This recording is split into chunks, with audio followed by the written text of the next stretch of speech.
Bueno, hola chicos, aquí os dejo un pequeño esquema resumiendo un poco las ideas más importantes que dejamos en los 5 vídeos sobre Kant, que se refieren al epígrafe de Kant referido a la fundamentación de la ciencia. Así que Kant planteaba, digamos, en la parte crítica de su filosofía, tres grandes problemas: el qué puedo conocer, qué me he dado a esperar, qué puedo hacer.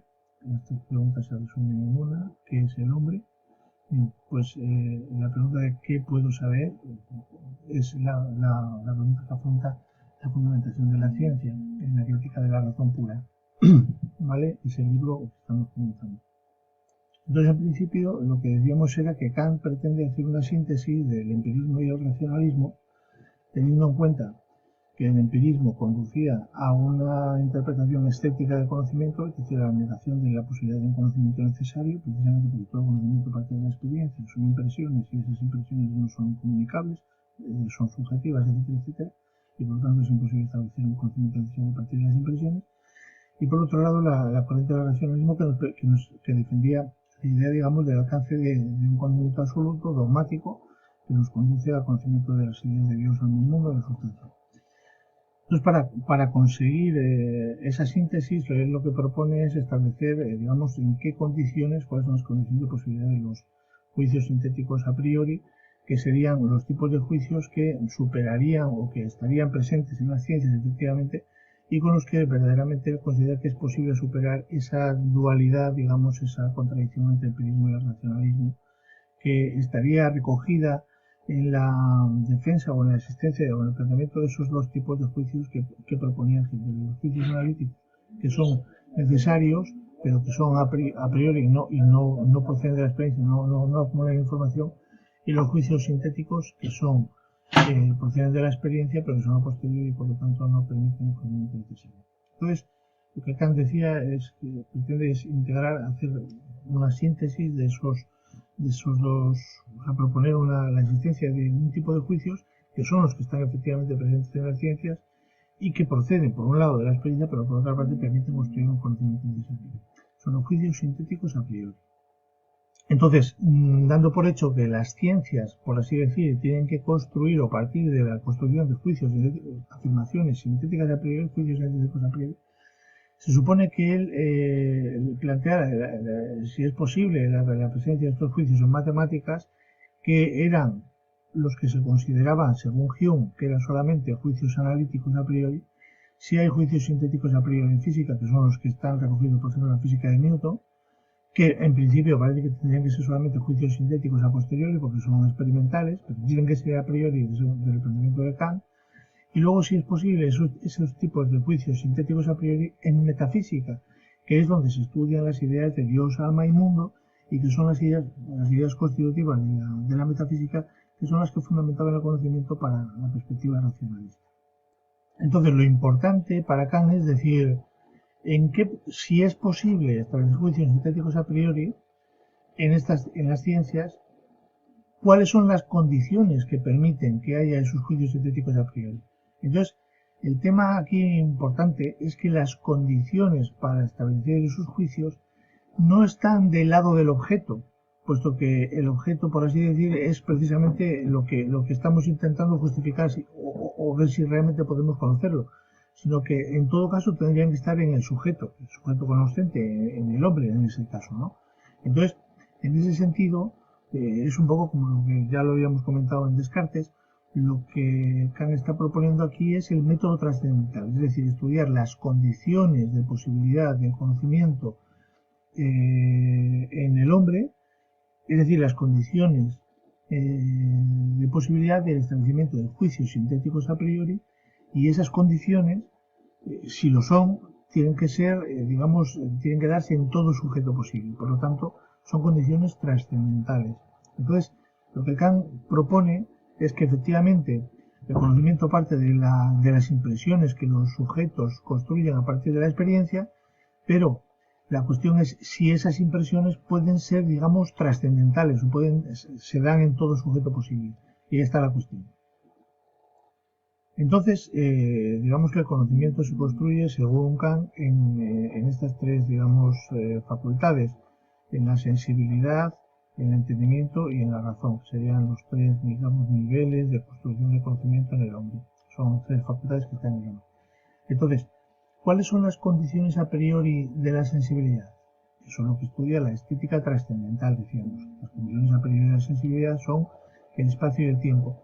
Son trascendentales y tienen que estar en todo sujeto para poder justificar la posibilidad de establecer juicios sintéticos a priori. Si no, es imposible. Es decir, esos juicios sintéticos a priori son solo posibles si tenemos unas condiciones para la experiencia, por así decir, universales, pero universales entre los sujetos humanos, no universales en sí, por así decirlo, sino para todo hombre. Por eso se llaman condiciones trascendentales. Entonces, en las condiciones a priori de posibilidad de conocimiento, de la sensibilidad, es decir, para poder tener experiencia sensible, serían el espacio y el tiempo. El espacio y el tiempo no son entonces fruto de la experiencia, sino condiciones de toda experiencia posible. No podemos tener experiencia de ningún hecho, de ninguna condición, de ninguna realidad al margen del espacio y el tiempo. Por lo tanto, lo que el hombre puede conocer es lo que llamamos los fenómenos. No os confundáis, el hombre no conoce la realidad más allá de cómo se nos presenta a nosotros a través de esas condiciones de posibilidad. No podemos salir de esas condiciones, por lo tanto no podemos tener una experiencia del mundo en sí. La experiencia que tenemos del mundo es una experiencia determinada por este filtro, por así decir, por estos dos filtros, el espacio y el tiempo.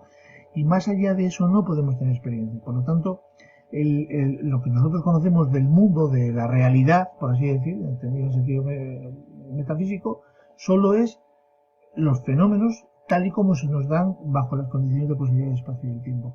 Eso es muy importante que lo tengamos en cuenta. Es decir, aquí Kant está limitando el ámbito del conocimiento humano. Es decir, podemos conocer la realidad y comunicarla, establecer leyes universales, necesarias, científicas, pero acerca de nuestra experiencia. Y esta experiencia se da siempre bajo esas condiciones. Como esas condiciones están en todo sujeto, no podemos dejar de ver el mundo a través de ellas. Pero esas condiciones son las que determinan cómo vemos el mundo. Pero no podemos saber si el mundo es exactamente como es al margen de esas condiciones. No lo podemos saber. Es imposible saberlo, porque tendríamos que dejar de ser hombres, por así decir. Tendríamos que abandonar o superar esas condiciones a través de las cuales tenemos la experiencia. Así que no podemos conocer el mundo más que como fenómeno. Eso es fundamental, desde la perspectiva de la estética trascendente. Pero más allá de la sensibilidad, es decir, más allá de la construcción de impresiones, de las impresiones sensibles, está el entendimiento, que es donde nosotros elaboramos, dice Kant, donde se elaboran los juicios acerca de las impresiones. Es decir, nosotros tenemos una experiencia sensible y a partir de ella construimos juicios, afirmaciones, leyes, la fuerza igual a la masa por aceleración de Newton o lo que queráis, leyes necesarias establecidas en virtud de la propia experiencia posible dada por las condiciones a priori de la sensibilidad. Así que, según Kant, esos juicios son de 12 tipos diferentes y cada uno de ellos es posible en virtud de los conceptos a priori, de los conceptos puros a priori que están, por así decir, en el entendimiento. Esos conceptos, como el concepto de causa o el concepto de sustancia, son condiciones a priori de posibilidad para establecer juicios sintéticos a priori en las ciencias. Pero esos conceptos solo funcionan o solo dan un conocimiento necesario cuando lo hacemos sobre la experiencia. Por lo tanto, con esos conceptos, yo lo que hago es organizar los fenómenos, establecer una organización experimental, científica, de los fenómenos. Y por lo tanto, nuevamente, el entendimiento solo se rellena de contenido cuando el contenido procede de la sensibilidad. El entendimiento por sí mismo es vacío. La sensibilidad por sí misma no está ordenada, no está organizada. La sensibilidad se organiza a través del entendimiento y de ahí procede precisamente la posibilidad de construir leyes científicas, juicios sintéticos a priori. Entonces, en la estética trascendental estudiamos las condiciones a priori de la sensibilidad, en la analítica trascendental las condiciones a priori del entendimiento, que son los conceptos, y en la dialéctica trascendental lo que estudia Kant es precisamente las condiciones a priori de posibilidad de establecer juicios sintéticos a priori en la metafísica. como la metafísica trata sobre ideas de Dios, alma y mundo, y de esas ideas, como bien decía Hume, no tenemos una experiencia sensible, entonces estas ideas no se puede, sobre ellas no cabe establecer juicios sintéticos a priori. Por lo tanto, conclusión, la metafísica no es una ciencia. Justamente aquello que ya Hume había criticado con el empirismo. Así que Kant en ese sentido sigue la misma corriente. Pero, está la cuestión, la metafísica no es una ciencia, efectivamente. Es que las ideas de Dios, alma y mundo no son contenidos que tengan digamos, un origen empírico, sino que son contenidos de la filosofía. Y por lo tanto, lo que asistimos desde el punto de vista histórico es a la separación del campo de las ciencias del campo de la filosofía. Ahora bien, eso no significa, diremos que eso no significa que estas ideas no tengan ningún sentido.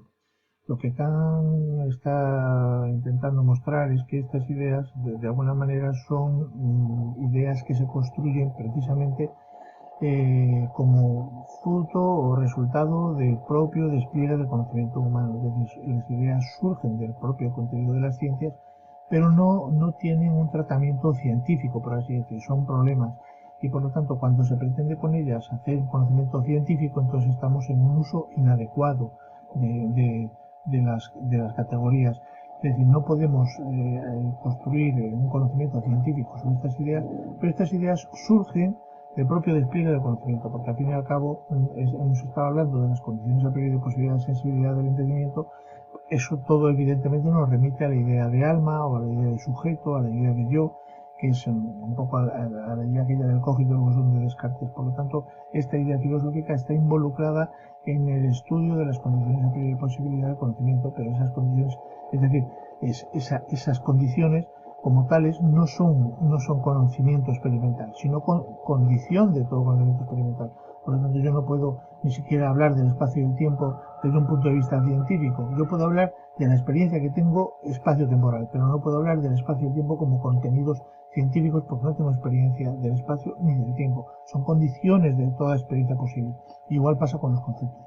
Así que, y la idea de mundo, por supuesto, pues evidentemente es el resultado del intento de integrar todos los conocimientos en una unidad, pero ese intento de integrar todos los conocimientos en una unidad es precisamente condición de todo conocimiento, pero sobre él no puedo tener una experiencia sensible. Por lo tanto, estamos diciendo que estas ideas apuntan precisamente a desbordar el ámbito de los fenómenos, que es el ámbito en donde se circunscribe nuestro conocimiento científico, aquel en el que se construyen los juicios sintéticos a priori. Ese mundo más allá del fenómeno, del cual, no podemos prácticamente hablar desde el punto de vista científico, correspondería precisamente al númeno, a la cosa en sí. Pero esa cosa en sí, por así decir, no es accesible desde nuestro conocimiento, sino precisamente lo que marca es el límite de nuestro conocimiento posible. Así que las ideas trascendentales, las ideas de Dios, alma y mundo, son ideas que marcan el límite del conocimiento posible, el límite, aquello a lo que ya no podemos llegar, porque estaría más allá de los fenómenos, ¿vale? Pero al mismo tiempo son ideas necesarias en tanto que prácticamente están regulando los límites del conocimiento. Así que en ese sentido son ideas filosóficas y lo que vemos es que entonces por un lado estarían las ciencias y por otro lado estaría la filosofía, cuya dimensión es una dimensión más práctica, más problemática y por lo tanto no puede trabajarse, no puede tratarse como si la filosofía pudiera entenderse como un conocimiento científico. Gracias a la crítica de Hume al racionalismo, entonces lo que Kant hace históricamente es conseguir una separación crítica del ámbito de las ciencias, el conocimiento de los fenómenos, del ámbito de la filosofía, que sería el ámbito de las ideas problemáticas, en donde no hay, digamos, la posibilidad de establecer juicios sintéticos aquí. Es interesante.